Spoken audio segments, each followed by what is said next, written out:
पूर्व राजा ज्ञानेन्द्र शाहले राजदरबार छाडेर सामान्य जीवन बिताउन थालेको 16 वर्ष भइसकेको छ। तर अहिले आएर अचानक उनलाई भुटानले आफ्नो देशमा राजा सरह स्वागत सत्कार गरेको छ। गणतन्त्र आएपछि उनले विदेशी भूमिमा यसखाले उच्च सम्मान पाएको यो पहिलो पटक हो।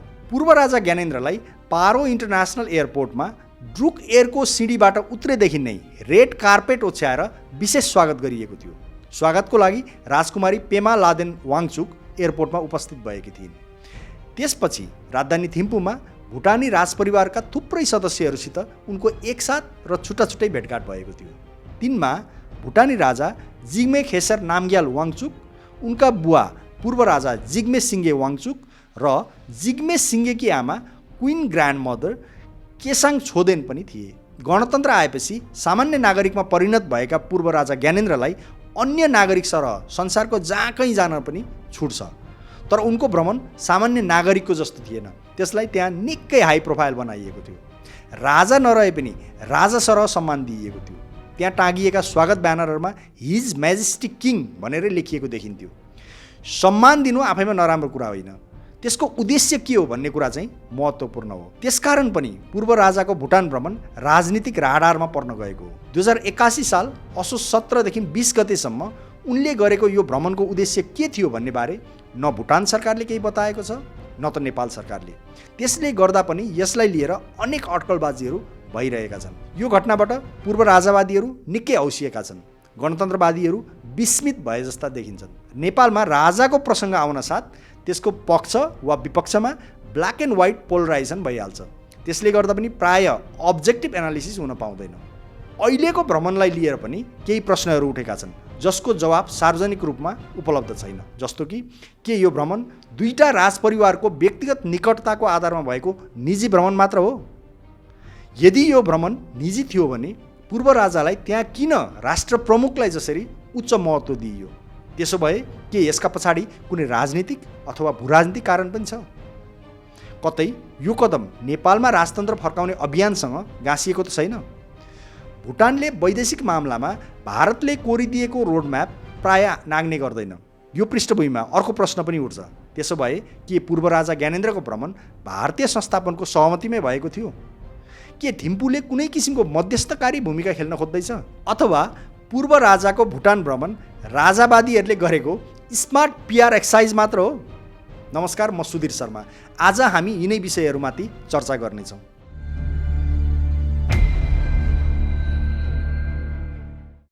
पूर्व राजा ज्ञानेन्द्र भुटान पुग्दा असोज 15 देखि 17 गतेसम्म त्यहाँ भुटान इनोभेसन फोरम नामको एउटा ठुलो अन्तर्राष्ट्रिय जमघट भइरहेको थियो। त्यसमा भाग लिन कोलम्बियाका पूर्व राष्ट्रपति हुआन म्यानुएल सान्टोस पनि गएका थिए। उनी सन् 2010 को नोबेल शान्ति पुरस्कार पाएका व्यक्ति हुन्।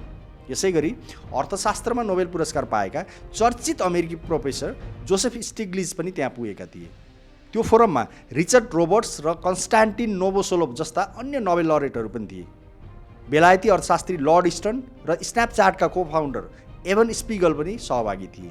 त्यो फोरममा अन्तर्राष्ट्रिय रूपमा ख्याति कमाएका वक्ताहरूको सूची नै 100 भन्दा बढीको थियो। त्यसमा धेरैजना या त पश्चिमा जगतका थिए या त सिङ्गापुर लगायत दक्षिण पूर्वी एसियाका। भुटान इनोभेसन फोरम भनेको भुटानी राजा जिग्मे खेसर नामग्यालले दक्षिणी भुटानी सहर गेलेफूमा सुरु गरेको एउटा ड्रिम प्रोजेक्टसँग सम्बन्धित छ। त्यो सहरलाई गेलेफू माइन्डफुलनेस सिटीमा परिणत गर्ने भुटानी राजाको महत्त्वकांक्षी योजना छ। त्यहाँ अहिले अन्तर्राष्ट्रिय विमानस्थल, ड्राइपोर्ट लगायत थुप्रै भौतिक पूर्वाधारहरू बनाइँदैछन्। त्यो ठाउँ भारतको आसाम राज्यसँग जोडिएको सीमावर्ती क्षेत्रमा पर्छ, जहाँ नेपाली भाषीहरूको निकै बाक्लो बसोबास छ। गेलेफूलाई करिब 1000 वर्ग किलोमिटर क्षेत्रमा फैलिएको यस्तो इकोनोमिक हब बनाउने भन्ने राजाको योजना छ, जसले भारत र दक्षिण पूर्वी एसियाका मुलुकहरूबीच पुलको काम गरोस्। त्यसका निम्ति सिङ्गापुरका राजनीतिज्ञ एवं इन्भेस्टमेन्ट ब्याङ्कर मुन लियोङ लियूलाई गत साता गेलेफू प्रोजेक्टको सिइओ नियुक्त गरिएको छ। भुटानले विगतमा आफ्नो राष्ट्रिय पहिचान बढाउन र अन्तर्राष्ट्रिय अटेन्सन पाउन सन् 2008 देखि संविधानमै उल्लेख गरेर ग्रस नेसनल ह्याप्पिनेस इन्डेक्सको अवधारणा अगाडि सारेको थियो। त्यसैलाई अहिले नयाँ ढङ्गबाट निरन्तरता दिने गरी यो प्रोजेक्ट ल्याइएको बताइन्छ र यसैको अन्तर्राष्ट्रिय प्रचार प्रसारको लागि भुटान इनोभेसन फोरम आयोजना गरिएको थियो। भुटानमा यति ठुलो अन्तर्राष्ट्रिय कन्क्लेभ चलिरहँदा धेरैले अनुमान गरेका थिए पूर्व राजा ज्ञानेन्द्र पनि त्यहाँ त्यही कार्यक्रममा भाग लिन गएका हुन्। तर त्यो होइन रहेछ। त्यो फोरमको प्यानलमा बोलाइएका नेपाली सम्भवतः एकजना मात्र थिए, सेफ सन्तोष शाह। तर पूर्व राजा ज्ञानेन्द्रलाई किन त्यहाँ त्यही बेला बोलाइयो, त्यो टाइमिङको अर्थ चाहिँ अहिलेसम्म प्रष्ट भएको छैन। त्यहाँका सरकार नियन्त्रित मिडियाहरू हेऱ्यो भने पूर्व राजाको भ्रमणबारे खासै कभरेज भएको पाइँदैन। तर सोसल मिडिया मार्फत त्यो भ्रमणका थुप्रै फोटोहरू सार्वजनिक भएका छन्, जसमा उनलाई पूर्व राजालाई भव्य स्वागत र सम्मान दिइएको देखिन्छ। भुटान इनोभेसन फोरमका एकजना किनोट स्पिकर कोलम्बियाका पूर्व राष्ट्राध्यक्ष हुआन म्यानुअल सान्टोस पनि थिए। उनले त्यहाँ त्यस स्तरको सत्कार पाएको देखिएन जति महत्त्व ज्ञानेन्द्रलाई दिइएको थियो। यसबाट भुटानले कुनै न कुनै किसिमको सन्देश प्रवाह गर्न खोजिरहेको बुझिन्छ। गएको अगस्तमा अफ्रिकी राष्ट्र लेसोथोका राजा पनि भुटान भ्रमणमा गएका थिए। त्यहाँ उनलाई रिसिभ गर्न भुटानी राजा जिग्मे खेसर आफै नै एयरपोर्टमा पुगेका थिए। उनलाई त्यहाँ गार्ड अफ अनर पनि दिइएको थियो। नेपालका पूर्व राजाको स्वागतमा चाहिँ राजा पुगेका थिएनन्, राजकुमारी गएकी थिइन्। औपचारिक पदमा नरहेका कारण होला उनलाई गार्ड अफ अनर पनि दिइएको थिएन। तर उनी आउँदा र फर्कँदा प्लेनको सिडीदेखि कार्पेटसम्मै लामो रातो कार्पेट बिछ्याएर स्वागत गरिएको थियो। त्यसपछिको स्वागत सत्कार पनि अर्थपूर्ण थियो। पूर्व राजा ज्ञानेन्द्र आफ्नी छोरी प्रेरणा, भतिजी सीतास्मा सहित 5 जनाको टोली लिएर थिम्पू गएका थिए। यीमध्ये सीतास्मा पूर्व अधिराजकुमार धीरेन्द्रकी छोरी हुन्, जो नेपालमा चलिरहेको राजावादी अभियानमा निकै एक्टिभ देखिन्छन्। थिम्पूको डेचेन छोलिङ राजदरबारमा ज्ञानेन्द्रले त्यहाँको राजपरिवारका सदस्यहरूसित छुट्टा छुट्टै र सामूहिक भेटघाटहरू गरेका थिए। त्यसक्रममा नेपालका पूर्व राजालाई भुटानी राजपरिवारले निकै हार्दिकता साथ स्वागत गरेको देखिन्थ्यो।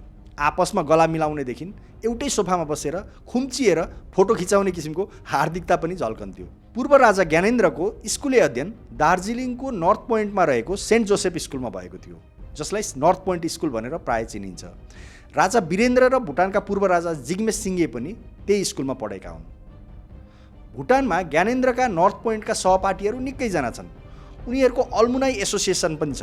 त्यहाँ पूर्व राजा ज्ञानेन्द्र पुग्दा त्यही एसोसिएसनले एउटा कार्यक्रमको पनि आयोजना गरेको थियो, जहाँ रेशम फिरिरी लगायतका नेपाली गीतहरूमा नाचगान पनि प्रस्तुत गरियो। त्यो कार्यक्रममा पूर्व राजा ज्ञानेन्द्रले सम्बोधन पनि गरे।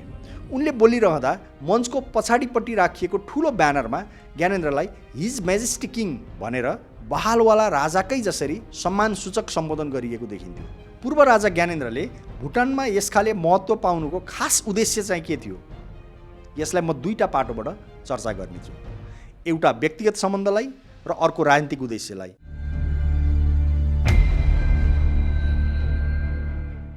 पहिले कुरा गरौँ व्यक्तिगत सम्बन्धको। भुटानी शरणार्थी मामिलाले गर्दा नेपाल र भुटानका सरकारहरू बीचको राजनीतिक सम्बन्ध निकै चिसो जस्तो देखिन्छ प्राय सधैँ। तर भुटानको राजपरिवार र नेपालको तत्कालीन राजपरिवार बीच भने निकै हार्दिकता देखिन्छ, निकै पहिलेदेखि। कुनै बेला झापामा शरण लिइबसेका भुटानी नेता टेकनाथ रिजाललाई त्यहाँबाट समातेर रातारात काठमाडौँ ल्याउने अनि विमानमा चढाएर थिम्पू पुर्याउने काममा नेपालकै राजदरबारले सघाएको थियो। रिजाल धेरै वर्ष त्यसपछि जेलमा बस्नु परेको थियो। उनीहरू बीचको निकटताको पृष्ठभूमि पनि निकै पुरानो छ। त्यसको आरम्भ राजा महेन्द्रकै कालखण्डमा भएको थियो। पूर्व राजा ज्ञानेन्द्रले थिम्पू पुगेपछि सबभन्दा सुरुमा भुटानी राजपरिवारकी सबभन्दा वरिष्ठ सदस्य 94 वर्षीय क्वीन ग्रान्ड मदर अर्थात् जिजु मुमा बडा महारानी केसाङ छोदेनलाई भेटेका थिए। केसाङ छोदेन भुटानका तेस्रो राजा जिग्मे दोर्जीकी रानी हुन्। भुटानमा जिग्मे दोर्जी र यता नेपालमा महेन्द्र राजा भएका बखत एकपटक नेपाल, भुटान र सिक्किम 3वटा देशहरू मिलेर हिमालयन फेडरेसन नामको अलायन्स बनाउने चर्चा पनि चलेको थियो। Queen grand mother Kesang Choden इतिहासका यस्ता थुप्रै परिघटनाहरूकी साक्षी पनि हुन्। केसाङका छोरा जिग्मे सिंगे वाङचुक 63 सालसम्म भुटानका सक्रिय राजा थिए। पूर्व राजा ज्ञानेन्द्रको यिनै पूर्व राजा जिग्मेसँग विशेष निकटता छ। मैले अघि भने चाहिँ उनीहरू दुवैजनाले दार्जिलिङको सेन्ट जोसेफ स्कुलमा पढेका हुन्। नेपालमा 2062-63 सालको जनआन्दोलनले राजा ज्ञानेन्द्रलाई सत्ताच्युत गरेपछि उता भुटानमा यी राजा जिग्मे सिंगे वाङचुकले पनि स्वैच्छिक रूपमा गद्दी त्यागेका थिए। नेपालमा राजाले आफ्नै अध्यक्षतामा मन्त्री परिषद बनाएर आफै सत्ता चलाउन खोज्दा जनआन्दोलनको तारो पनि उनी स्वयं बन्न पुगेका थिए। सम्भवतः त्यसबाट भुटानी राजाले पाठ सिक्न खोजे र 2063 साल मङ्सिरमा आफ्ना छोरा युवराज जिग्मे खेसर नामग्याललाई शासन सत्ता हस्तान्तरण गरेर आफू पर्दा पछाडि बस्न चाहे। त्यसबेला राजा जिग्मे सिंगे नेपाली मूलका भुटानीहरूलाई देशबाट धपाएका कारण अन्तर्राष्ट्रिय जगतमा निकै बदनाम भएका थिए। अधिनायकवादी शासन सत्ता चलाएका कारण देशभित्र पनि खासै लोकप्रिय थिएनन्। त्यसको सम्भावित दुष्परिणाम बुझेर होला उनले नयाँ संविधान जारी गराएर संवैधानिक राजतन्त्रको घोषणा गराएर गद्दीमा आफ्ना छोरालाई राखेका थिए। अहिले पनि उनी पर्दा पछाडि नै बस्छन्, तर भुटानी राज्यको मूल शक्ति अझै उनैसँग छ भन्ने अनुमान गरिन्छ। त्यसैले अहिले नेपाल र भुटानका यी दुई पूर्व राजाहरूबीच भएको भेटघाट निकै अर्थपूर्ण मान्न सकिन्छ। जिग्मे सिङ्गेका छोरा अर्थात् हालका भुटानी राजा जिग्मे खेसर नामग्याल वाङचुकको त काठमाडौँसँग झन् विशेष साइनो छ। उनी जन्मेकै यहीँ हुन्, थापाथलीको प्रसुति गृहमा सन् 1980 फेब्रुअरी 21 मा। त्यसबेला भुटानमा धेरै विकास पूर्वाधारहरू बनिसकेका थिएनन्। त्यसैले त्यहाँका राजपरिवार र सम्भ्रान्त वर्गका मान्छेहरूको काठमाडौँमा आउजाउ निकै भइरहन्थ्यो। त्यही सिलसिलामा जिग्मे खेसर पनि यहीँ जन्मेका थिए र सम्भवतः केही वर्ष बिताएका थिए। त्यसैले नेपालसँग आफ्नो भावनात्मक लगाव रहेको कुरा उनले बारम्बार बताउने गर्छन्। थिम्पूमा सार्क सम्मेलनमा भाग लिन जाँदा तत्कालीन प्रधानमन्त्री माधव कुमार नेपाललाई उनले यो कुरा उल्लेख गरेका थिए। पछि भुटानका लागि नेपाली राजदूतका रूपमा क्रेडेन्सियल बुझाउन जाँदा राजाले निलाम्बर आचार्यसँग पनि यही कुरा दोहोऱ्याएका थिए। कतिपयको भनाइमा उनको जन्मको बेला काठमाडौँमा उनीहरूलाई सघाउनेमा तत्कालीन अधिराजकुमार ज्ञानेन्द्र पनि थिए। त्यसैले उनी व्यक्तिगत रूपमा ज्ञानेन्द्रसँग निकै प्रभावित जस्ता देखिन्छन्। का बौद्ध धर्मी राजपरिवारको नेपालसँग धार्मिक साइनो पनि छ। उनीहरूले स्वयम्भू महाचैत्यको पश्चिमपट्टि रहेको हारती अजिमालाई विशेष रूपमा मान्छन्, आराधना गर्न आउँछन्। त्यो मन्दिरको रिनोभेसन नै उनीहरूको आर्थिक सहयोगमा भएको थियो। यसबाहेक बुद्ध धर्मका विख्यात गुरु रिम्पोछे अर्थात् पद्मसम्भवले सिद्धि प्राप्त गरेको भनिने फर्पिङ क्षेत्र र उनले साधना गरेको खोटाङको हलेसी गुफा भुटानीहरूको निम्ति विशेष श्रद्धा थलो हुन्। भुटानी राजा यस्ता ठाउँहरूमा तीर्थ गर्नको निम्ति आउन चाहेको पनि कतिपय स्रोतहरूको भनाइ छ। खैर, कारण जे भए पनि पूर्व राजा ज्ञानेन्द्रको भुटान भ्रमणका पछाडि यस्ता व्यक्तिगत सम्बन्धहरूको भूमिका जोडिएको प्रष्टै छ। तर के यसका पछाडि कुनै राजनीति पनि छ?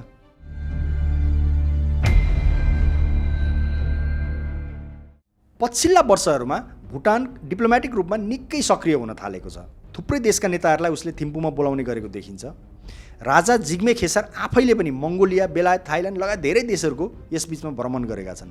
भुटानको वैदेशिक सम्बन्ध मूलतः भारतको निर्देशनमा चल्ने गरेको थियो, तर अहिले आएर भुटानले आफ्नो भारत केन्द्रित वैदेशिक सम्बन्धलाई बिस्तारै फैलाउन खोजेको जस्तो देखिन्छ। तर त्यसो गर्दा दिल्ली रुष्ट नहोस् भन्नेमा पनि उसले विशेष ध्यान पुर्याएको जस्तो देखिन्छ। यही सक्रियता बीच भुटानले भारतका प्रधानमन्त्री नरेन्द्र मोदीलाई गत मार्चमा तेस्रो चोटि आफ्नो देशमा स्वागत गरेको थियो र भुटानको सबभन्दा उच्च नागरिक सम्मान अर्डर अफ ड्रुक ग्याल्पोबाट विभूषित गरेको थियो। भुटानी राजाले भारतका अदानी, अम्बानी जस्ता ठुला बिजनेस हाउसहरूलाई पनि आफ्नो देशमा लगानी गराउनको निम्ति एक ढङ्गले सहमत गराएका छन्। भुटानले आफ्नो अर्को छिमेकी राष्ट्र चीनसँग पनि एक खालको कूटनीतिक सक्रियता बढाएको छ। खास गरी उनीहरूबीच 2024 अगस्त 20 देखि 22 सम्म बेजिङमा भएको 14औं चरणको सीमा सम्बन्धी एक्सपर्ट ग्रुप मिटिङलाई यस सन्दर्भमा निकै महत्त्वपूर्ण मानिएको छ। उनीहरूले चीन र भुटान बीच रहेको सीमा विवाद सुल्झाउन 3 स्टेप रोडम्याप भन्ने एउटा सहमति पनि गरिसकेका छन्। भुटानी सीमा क्षेत्र डोक्लममा सन् 2017 मा झन्डै 2.5 महिनाभरि भारत र चीनका सेनाबीच घम्साघम्सी परेको पृष्ठभूमिमा अहिलेको डेभलपमेन्टलाई निकै अर्थपूर्ण मानिएको छ। भुटान र चीनले 3 स्टेप रोडम्यापमा सहमति गरेपछि एउटा नयाँ ट्रेन्ड पनि सुरु भएको छ। भुटानीहरू काठमाडौँ आउने र यहाँबाट तिब्बततिर घुम्न जाने। यसका निम्ति पहिले काठमाडौँबाट भिजा इस्यु गरेको पनि सुनिँदैन थियो। तर यो नयाँ ट्रेन्डले अहिले भुटानी राजपरिवारका सदस्यहरूको पनि नेपाल आउजाउ निकै बढाएको छ। यो क्षेत्रीय परिवेशमा नेपालका पूर्व राजा ज्ञानेन्द्रलाई थिम्पूमा स्वागत गरिएको हो। पूर्व राजा ज्ञानेन्द्र र राजावादीहरू नेपालमा राजतन्त्र फर्काउन चाहन्छन्, यसमा कुनै शङ्का भएन। के भुटानले पनि त्यसलाई भर्तेक गर्न खोजेको हो? के भुटान पनि यो अभियानमा सामेल हुन थालेको हो? भुटान दक्षिण एसियाको एक्लो राजतन्त्रात्मक मुलुक हो।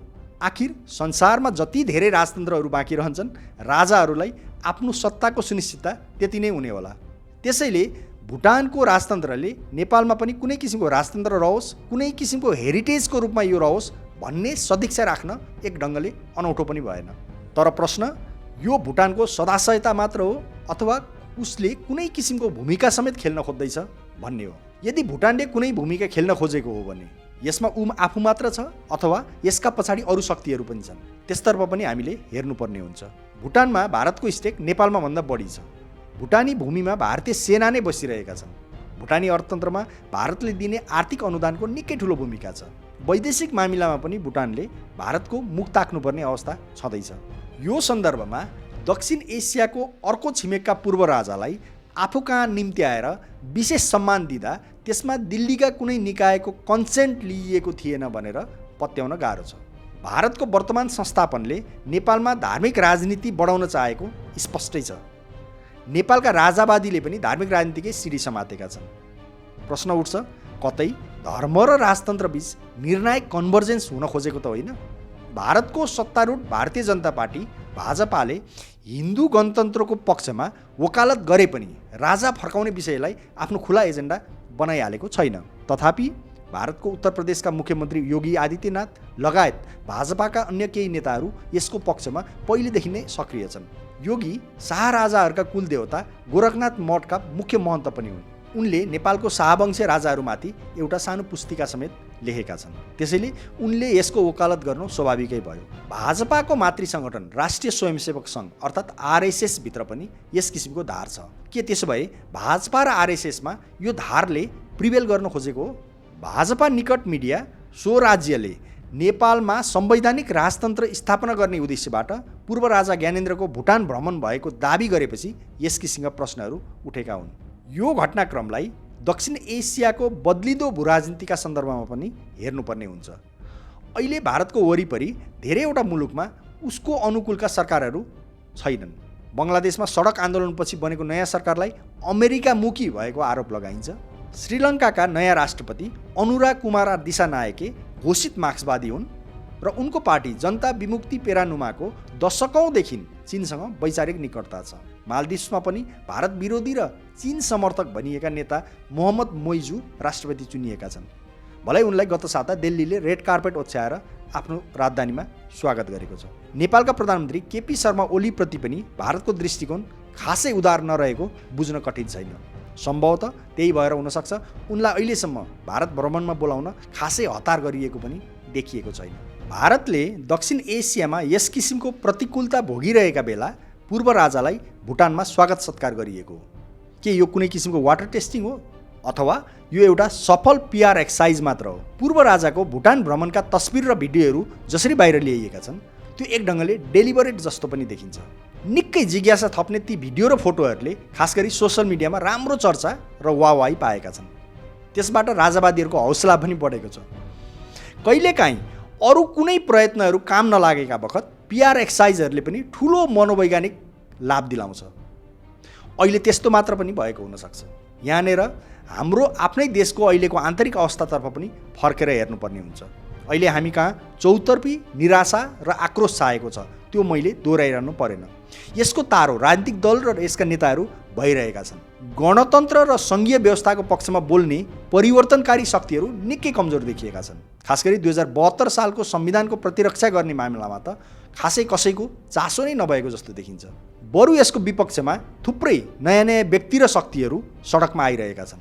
उनीहरू सबैले जनताको निराशा र आक्रोशलाई नै बजाउन खोजेको देखिन्छ। अहिले पनि समाजको फन्डामेन्टल पावर स्ट्रक्चर बदलिएको छैन। राज्यको खास खास ठाउँमा पुरानै शक्तिहरू हाबी छन्। काठमाडौँको शक्ति विन्यासको कोरमा उही सम्भ्रान्त वर्ग छ जसले हिजो राजतन्त्रलाई भरथेक गर्थ्यो। यो वर्गले भोलि मानौँ फेरि तलमाथि भयो भने पुरानै स्वामीलाई स्थापित गर्नमा आफ्नो सम्पूर्ण शक्ति र सामर्थ्य लगाउने पक्का पक्की छ। विडम्बना के भएको छ भने राजनीतिक दलका मुख्य नेताहरूले हालको यो विषम परिवेशलाई राम्रोसँग आत्मसात गर्न सकिरहेको देखिँदैन। अहिले पूर्व राजाले भुटानमा जुन किसिमको विशेष आतिथ्य पाए, जसरी त्यसलाई अघोषित राजकीय सम्मान दिइयो, त्यसलाई नेपाल सरकारले कूटनीतिक रूपमा कसरी बुझेको छ त्यो पनि प्रश्न छैन। प्रधानमन्त्री केपी शर्मा ओलीले केही अघि संयुक्त राष्ट्रसङ्घको महासभामा भाग लिन जाँदा न्युयोर्कमा भुटानका प्रधानमन्त्री छिरिङ तोब्गे र विदेश मन्त्री डिएन ढुङ्गेललाई पनि भेटेका थिए। के त्यस अवसरमा उनीहरूले पूर्व राजाको हुन लागेको भ्रमणबारे केही जानकारी दिएका थिए? हाम्रो सरकारले त्यसबारे स्पष्ट पारेको छैन। यदि नेपाल सरकार यसबारे पूर्व सूचित थिएन भने उसले भुटानलाई यस सम्बन्धमा औपचारिक रूपमा सोध्नुपर्ने हुन्छ। नत्र यसरी नै रमिते भइरहने हो भने त कुन बेला के हुन्छ त्यो सायद सिंहदरबारमा बस्नेले पनि पत्तो पाउने छैनन्।